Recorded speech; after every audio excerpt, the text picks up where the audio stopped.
we perceive? Hello guys, welcome to Yundel channel, and today's share is about how can we perceive. I have to admit that this is a very difficult topic, and it is very difficult to put our mind into it. How can we really perceive?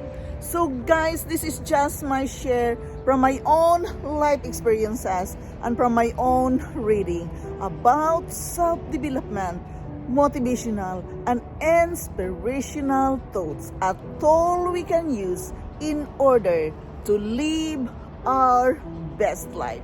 I am sharing some thoughts with you guys daily because I am working with myself. I want to live my best life. We cannot live our best life if we are not going to work with ourselves, and everything will start from changing our mindset. Therefore, day by day, I am sharing with you some thoughts to inspire you that you are not alone. If you are going to change your life, you can do it. But it always takes time and effort to work with ourselves. And this is my share with you today.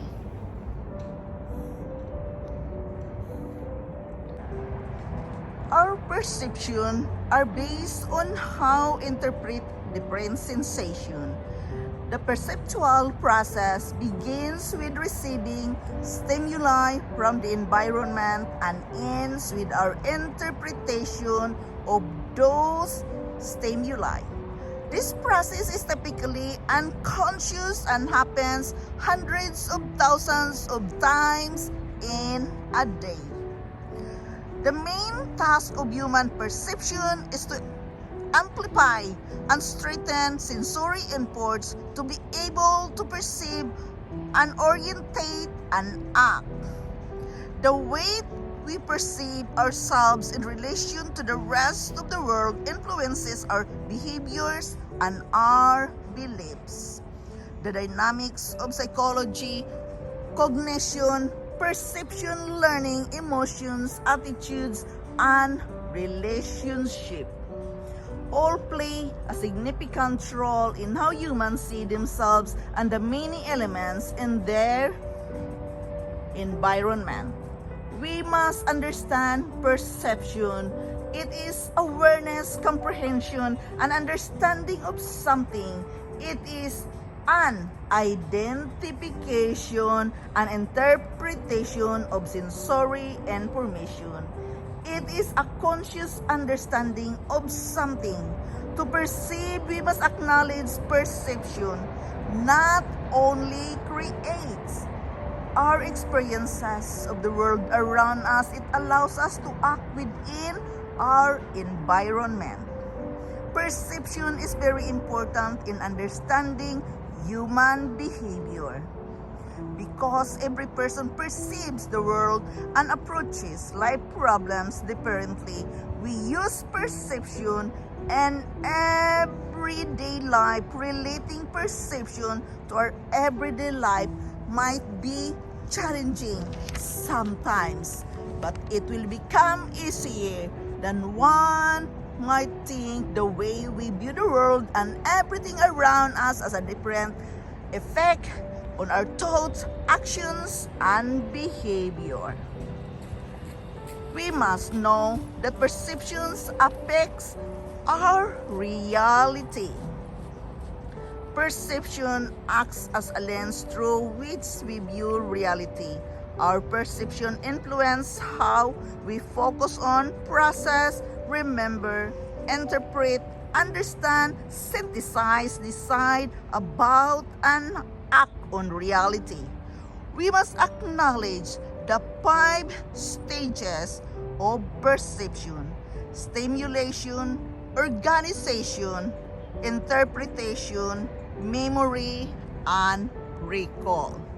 Really guys, when we are going to perceive something into our life, we must decide that from our mind and work with from our mindset.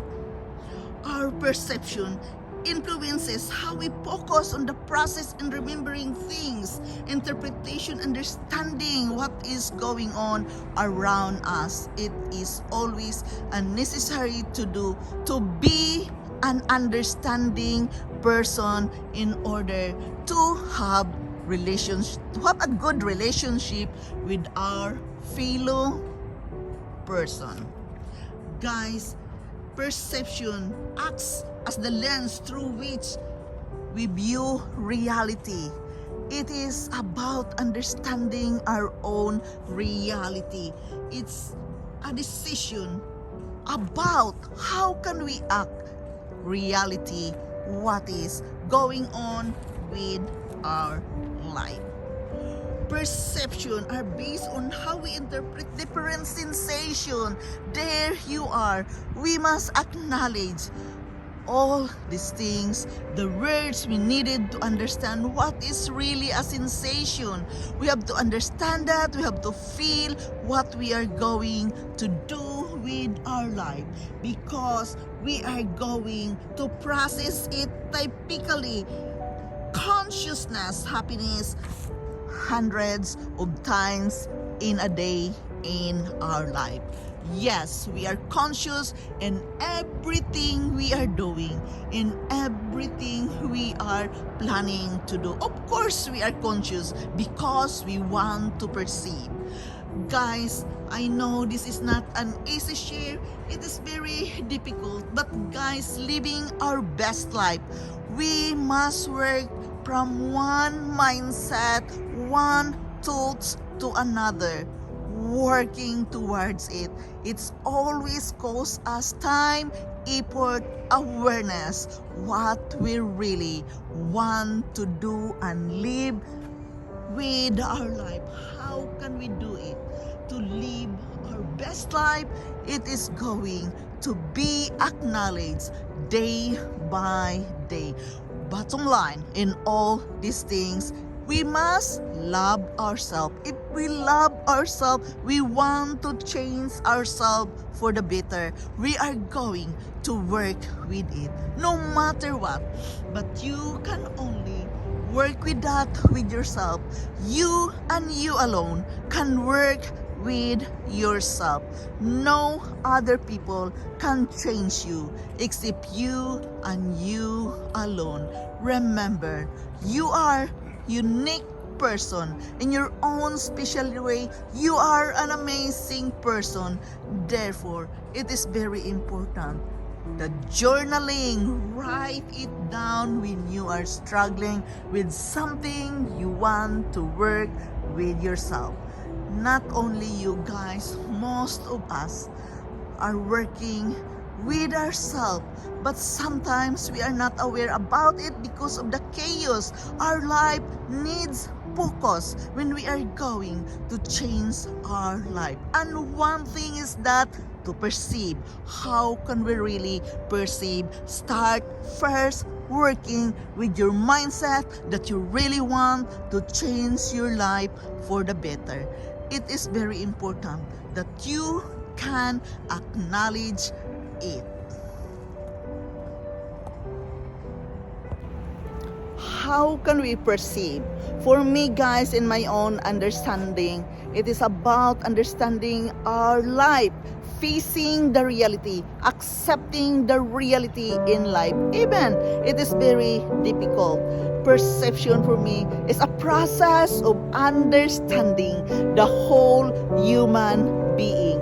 It is what it is. We must face the reality, and it's up to us how to handle our everyday life. But awareness and mindfulness, it becomes easier to do all these things. In order to live our best life, we must work with it. So guys, this is my share with you today. Thank you so much for listening. Thank you so much for being here with me. I am forever grateful to each and every one of you dropping here in my channel today.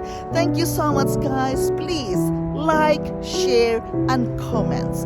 Thank you so much, and again, I am forever grateful to each and every one of you. remember to take care of yourself by working with your mindset first. Thank you so much, guys. I love you all, and bye-bye.